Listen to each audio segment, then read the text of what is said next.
Of the three big companies that rule over the gaming industry today, Nintendo is definitely the one whose controllers have gone through the most drastic change over the years. I mean, somehow we went from possibly the most simplistic controller ever designed, a rectangle with a couple of buttons on the top, to a pair of controllers that can read our hands' movements, rumble in an extremely realistic fashion, and even hook directly into the sides of our console for mobile use. But how exactly do we get from point A to point Z? What different iterations and innovations in Nintendo's controllers led us to where we are now? That's precisely what I'd like to talk about in this video. This is the evolution of Nintendo's controllers.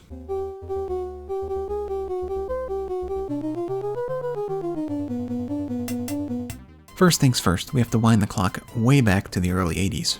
Gaming as a medium of home entertainment was still in its early stages, and because of this most gaming consoles, and of course their controllers, were quite rudimentary in concept. There was also no real standard design that companies knew worked well that they could look to when designing a controller. So what we had were a bunch of the most ugly and just plain weird controllers ever to grace our living rooms. I mean, what even is this? Does it play games or launch nuclear missiles? I don't know. But just when all hope was lost, along came Nintendo to show everyone how it's done. The release of the Nintendo Family Computer, or Famicom for short, on July 15, 1983, marked a big turning point in the gaming industry. Up until this point, the mindset of most game companies when it came to designing their controllers seemed to be, let's just make it look like a weird TV remote with some kind of knob on it. But with the introduction of the Famicom and its eventual rise to popularity, game companies now had a more functional and proven controller design to look to and build upon when designing their own controllers. But before we get too far ahead of ourselves, let's take a look at why the Family Computer's controller became the industry standard, shall we? Looking at the controller, we can see it has two sets of buttons, one shaped like a plus sign for the left thumb, and one made up of two circular and entirely separate buttons laid out in a straight line for the right thumb. The plus sign, or as it's more properly known, the directional pad, was designed by Nintendo's star designer at the time, Yokoi Gunpei, for use in their Game & Watch line of portable gaming devices, and was proven to work well with any type of game that was thrown at it. However, that's where the similarities to the Game & Watch end. Most Game & Watch systems used only one button on the right side of the console because that was all that was necessary to play the rather simple games the Game & Watch had, but this time around Nintendo decided to add an additional button to open up the potential for more varied games. The Player 1 controller also features two small rectangular buttons labeled Start and Select in the center of the controller to be used for various things like pausing and unpausing games and selecting from options in a menu. There were several controllers that had something like a pause button that came before the Famicom, but it was Nintendo that standardized the number and location of the buttons on the controller. If you're not from Japan, you might be thinking, wait, only the Player 1 controller had these Start and Select buttons? And yes, unlike the NES, the Famicom's controllers were hardwired into the back of the console, and each had a designated player number. While Player 1 of course had the Start and Select buttons, the Player 2 controller featured a microphone in the center. This microphone was only ever utilized in a handful of games, so it was removed from the NES. And that's pretty much all there was to the Famicom's controllers. Definitely a very innovative design that standardized controllers for years to come. But that's not to say that the Famicom's controllers were perfect. In fact, they were pretty far from it in my opinion. The rectangular design was hard to hold, the A and B buttons were difficult to press at times because of their less than ideal orientation, and the fact that the controllers were hardwired into the back of the console was definitely not very user or developer friendly. Nintendo would eventually go on to fix these problems, starting with the third one through the release of the Nintendo Entertainment System in the West. Now, as I'm sure most of you are already aware, the NES controllers are almost exactly the same as the Famicom controllers, but there are a few key differences that I'd like to go over. First and foremost, the controllers are no longer hardwired into the console, and instead connect on the front of the system using two 7-pin connectors.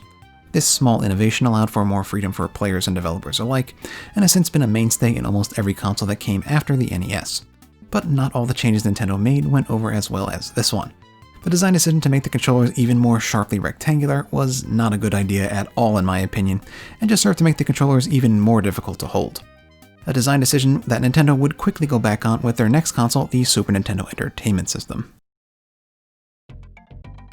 In my opinion, the Super NES's controller is the base on which all our modern-day controllers were built. It perfected what the NES and Famicom set out to do, and became the ultimate controller for two-dimensional gaming, the design of which is still largely used to this day for 2D games. The shell of the controller was given a rounder and much easier to hold design that instantly made it worlds better than the NES controller. But Nintendo didn't stop there. They added two extra buttons, X and Y, that when coupled with A and B form a diamond pattern on the right side of the controller. This button layout has become the standard for all modern gaming controllers. Oddly enough, Nintendo themselves has probably deviated from the ABXY layout the most times over the years, but eventually returned to it for the Wii U. In addition to the new 4-button diamond on the face of the controller, Nintendo added 2 shoulder buttons onto the back of the controller where your index fingers would typically lay. This was, to my knowledge, the first time shoulder buttons were used on a normal gaming controller. These buttons were easy to use because of their convenient location and created the possibility for much more innovation from developers of Nintendo games. The SNES's shoulder buttons would also go on to become a standard in the industry that, if left off a controller, would make people feel like something was missing. I honestly have nothing but positive things to say about this controller. It's just an excellent design. One thing I did find weird about the SNES controller, though, is that the X and Y buttons were concave while the A and B buttons were made convex. It's not a bad thing by any means and doesn't affect gameplay at all, but still just a little weird. Now we go from a controller that became an industry standard, that innovated in all the right ways and was loved by fans and developers alike, to possibly the most divisive controller ever made, the N64 controller. The Nintendo 64 released back in 1996, and if you were around to play it, you'll most likely know that fans had more than a few complaints about its controller. The N64 was the first console to use a joystick for 3-dimensional movement in its games, and this brought with it a host of problems. For one thing, the stick was made solely out of hard plastic. This caused irritation on players' hands when used for long periods of time or with excessive force, prompting Nintendo to provide N64 joystick-resistant gloves to anyone who complained of hand irritation in order to avoid a lawsuit. But that's only the beginning of complaints about the N64 controller. Another major problem players had was that the N64 controller was shaped like an M with the joystick in the bottom middle. This layout made the controller somewhat awkward to hold in some people's opinions, many questioning why the joystick wasn't swapped with the D-pad. Well, the D-pad was most likely placed on the left side of the controller to mimic that of previous Nintendo controllers like the SNES controller. However, this placement on the D-pad led it to become almost irrelevant in 3D games because you couldn't even reach it while holding the middle protrusion of the N64 controller. Now for the final and possibly the most damning of all the problems the Nintendo 64 controller had, the C buttons. Since Nintendo was the first to release a joystick controller for use with 3D games, they most likely didn't have the foresight to know that 2 sticks are better than 1 for 3D movement, as they allow you to move and look freely in a 3D space very easily. Nintendo's decision to use C buttons in place of a second joystick made movement in many of their games very clunky when compared to 2-stick controllers like the Sony PlayStation's controller. It definitely wasn't an ideal solution, and Nintendo would go on to fix this problem in their later consoles. But enough about the negatives, let's talk about some of the positives of the Nintendo 64 controller. The addition of the Z button on the underside of the controller was definitely a positive change, as it allowed you to have an extra button to use with your index finger no matter what grip you were using. Also, the port added on the bottom of the controller for things like memory cards and rumble packs was quite ingenious. The buttons on the N64 controller also feel quite good to press, especially the A and B buttons as well as the shoulder buttons and Z button. There are some people who really don't like the way the C buttons feel because of their small size, but personally that never really bothered me too much. The N64 controller is one that you either love or absolutely hate, and I just happen to fall in the love camp, but I can see why some people may not find the controller particularly easy to use. Nintendo's next controller, however, is considered to be one of, if not the best controller they ever made by many people, and is loved for its ease of use and functionality. I'm talking about, of course, the Nintendo GameCube controller. The GameCube controller released back in 2001 alongside the GameCube and instantly became a hit with many fans. Nintendo ditched the M-shaped design of the N64 controller in favor of the more easy-to-use and hold handlebar-shaped design we know and love today that was popularized by Sony. However, contrary to the way Sony made their controllers, Nintendo did not put both of their sticks on the same level, instead going for the offset layout that allows use of the joystick and the controller's main action buttons from a resting position. Nintendo was actually the first to use this offset layout, and it has become a mainstay in the industry ever since. Another great change Nintendo made was the new layout of the A, B, X, and Y buttons. As I stated earlier, I do also love the normal diamond layout, but the way the GameCube controller's buttons are laid out is very intuitive in my opinion. Your thumb rests on the very large and centralized A button, while all the other buttons are laid out around it, making it very easy to access any button you need at any given time. I wish Nintendo had done more with this layout in the future, but I guess the diamond is much more simplistic and easy to understand for new players. Another major improvement over the previous generations of controllers came in the form of the GameCube controller's triggers. They featured analog and digital button presses, meaning that as you applied pressure, the controller could sense how far you pushed the trigger in, as well as when the trigger had reached its maximum press. This allowed game designers to get more creative with the way they utilized the triggers in their games. In addition to the triggers, the Z button was also moved onto the back of the controller, even further increasing possibilities for new and interesting gameplay. I'd also like to mention the fact that the GameCube controller was the first Nintendo controller to use wireless technology in the form of the Wavebird, making it even more fun and convenient to play our favorite games. But it's not all sunshine and rainbows when it comes to the GameCube controller, as it does have its fair share of drawbacks. Number one, and probably the most glaring problem with the controller, is the size of the right stick or C-stick. It's just a little nub. It's not that it's impossible to use, it's just that it's not necessarily the most ideal stick for 3D games. Had Nintendo added a second main stick where the C-stick was, I think the controller would have been worlds better. The second problem is again a size problem, in this case the size of the D-pad. It's tiny. This small size made the D-pad mostly irrelevant in many games, and honestly if it wasn't even there, I don't know that many people would have noticed. The last problem is not really a problem so much as it is a missed opportunity, and that is the lack of a second Z button on the left side of the controller. Why Nintendo decided to stop at just one is beyond me, but if the GameCube controller had two Z buttons, we would have seen even more innovation in gameplay, and that missed opportunity is just somewhat sad in my opinion. But no controller is perfect. Despite its faults, the GameCube controller is still used by many fans to this very day for games like Smash and Mario Kart. This is probably due in large part to the fact that Nintendo's next console, the Nintendo Wii, allowed for a very easy use of GameCube controllers, coupled with the fact that the Wii's base controller wasn't really suited to those types of games.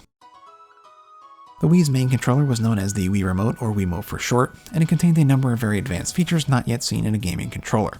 The most prominently used of which was probably the motion controls made possible through the use of an accelerometer inside the controller that measured your hand's movements to then translate that to commands for the game. This was one of, if not the biggest factor in the Wii appealing to so many people around the world. You didn't need to know how to use a controller, you just had to move your hands and you could play a game. It really was a very novel and ingenious controller at the time. In addition to the accelerometer, there was also an infrared sensor in the front of the controller that allowed you to simply point your Wii remote at the TV and move your hand to control things like an on-screen cursor. Another way Nintendo made the system more accessible to first-timers.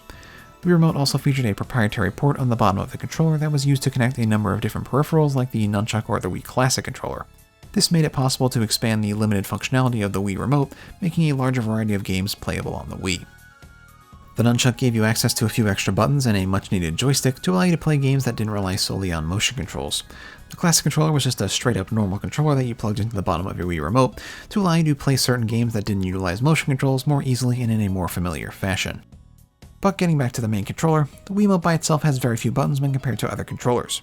There's an A button on the front where your thumb rests, a trigger-like B button on the back, and two buttons labeled 1 and 2 towards the bottom of the controller to be used when the Wiimote is turned sideways. The Wiimote also has a D-pad at the top, plus and minus buttons typically used for things like pausing, a home button to go back to the Wii menu, and a power button to turn the system off. Of the main buttons like A, B, 1, and 2, you can only really reach 2 at a time depending on your grip style. This meant that the use of a nunchuck was required in many cases. Another thing the Wiimote implemented was a speaker on the front of the controller that was rarely ever used. Why have the sound come out of your controller when you could just make it come out of the TV? The only real example I can remember of a game that utilized this feature was Smash, where the name of your character would be played out of the speaker in the controller, but then again most people that played Smash used the GameCube controller, so that feature was not really fully utilized. This was the generation that Nintendo gave up on trying to compete with their rivals when it came to hardware, instead opting to innovate in other areas of their consoles like controllers. And say what you will about the Wiimote, but it definitely captured many people's attention when it first released, something Nintendo's next console wasn't too great at, that console being the Wii U. The Wii U was a weird console when it came to controllers. I think we can all agree on that. It used the Wiimotes of the previous generation coupled with the giant hulk of a controller that was the Wii U gamepad to facilitate gameplay in many games. Now, we've already talked at length about the Wiimote, so I won't be talking about them again here, but I would like to talk a bit about the Wii U gamepad. It's kind of weird to think about this, but the Wii U gamepad was the first Nintendo controller that came with a console to feature two full-size joysticks, which was definitely nice to see, but for some reason, most likely to make the giant gamepad easier to hold, these sticks were both placed at the top of the controller. The Wii U is the first and only console to feature such a stick layout. It's not necessarily a bad thing, and I honestly didn't even notice it until I went back and researched more about the Wii U for this video, but it is definitely another thing that just elevated the controller's weirdness even further. A, B, X, and Y are back in their diamond layout for the first time since the SNES, which is nice, and the D-pad is back to an appropriate size, finally making it easy to use again. In addition to these buttons, the plus and minus buttons make a return, being confusingly labeled as Start and Select. You gotta pick one, Nintendo. The very useful power button was carried over from the Wii, as was the home button, and Nintendo finally caved and gave us 4 shoulder buttons on a mainline controller. There is also a TV button that lets you control your TV with the gamepad, like how Nintendo wanted to make the Wiimote function.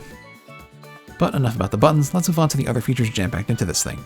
The biggest innovation in the Wii U gamepad is of course the rather large touchscreen located in the center of the controller. I personally really like this feature because it allowed you to play your console games in a handheld fashion, freeing up the TV for something else. Of course, it was also utilized in a number of different and innovative ways in many games for the console as well. There are also 2 small speakers on the gamepad, even further making handheld play possible, as well as a camera at the top of the gamepad, which no one really knows why it's there. The controller also has a built-in microphone that was never used, as well as near-field communication for use with Amiibo and contactless payment in Japan. They really did cram so much stuff into this thing, and if I'm being honest, I really like it a lot. Even if it is a weird hug of a controller. But for those who were dissatisfied with the gamepad as a controller, there was also the option of a Wii U Pro controller that has the same button layout as the gamepad, just in a more familiar shape and style. It's honestly a really nice controller that feels great to hold. While I do really like them, the same cannot be said for Nintendo's next venture into the wonderful world of controllers, the Nintendo Switch Joycons.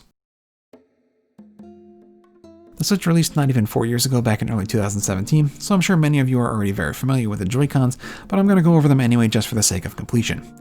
The Joy-Cons are 2 small rectangular controllers that hook into the side of the Nintendo Switch console through the use of rails. They are extremely versatile in that they can be used attached to the console in handheld mode, as a pair for single-player games, or turned sideways, similar to the way that Wii remotes worked, and used by 2 players for multiplayer. All this from just 2 tiny little rectangles. I'm also very happy to say that the offset sticks are back from the GameCube layout, but this time they are both full-size sticks, which is absolutely great. The D-pad is gone in favor of 4 separate directional buttons, similar to the way that PlayStation controllers work. It's another love it or hate it feature, and I personally love it, mostly because I play a ton of Tetris 99, and the separated buttons work super well for precision in that game. A, B, X, and Y are again back in their classic diamond layout, and we again have the standard 4 shoulder buttons. In my opinion, the Switch Joy-Cons, when used in tandem, have the optimal layout for a gaming controller. There are also a few other buttons, like the plus and minus button, which are self-explanatory at this point, as well as the home and capture button.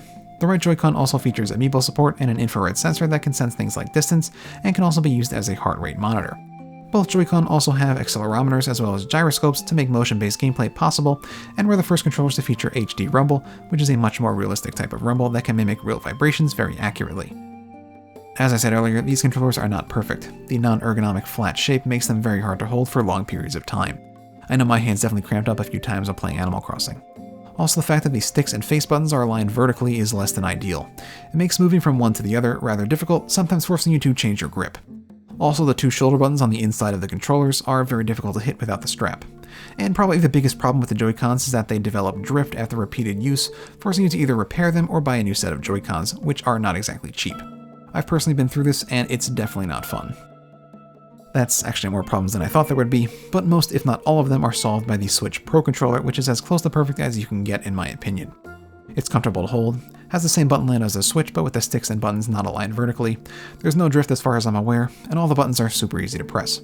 The one thing I think most people will point out as a flaw is the D-pad, which can sometimes cause wrong inputs, but that's not really that big of an issue unless you're playing Tetris. It also has excellent battery life and is charged by the same USB-C cable that charges the Switch. It is no doubt the best controller Nintendo has ever made, which makes it the perfect controller to end this video on.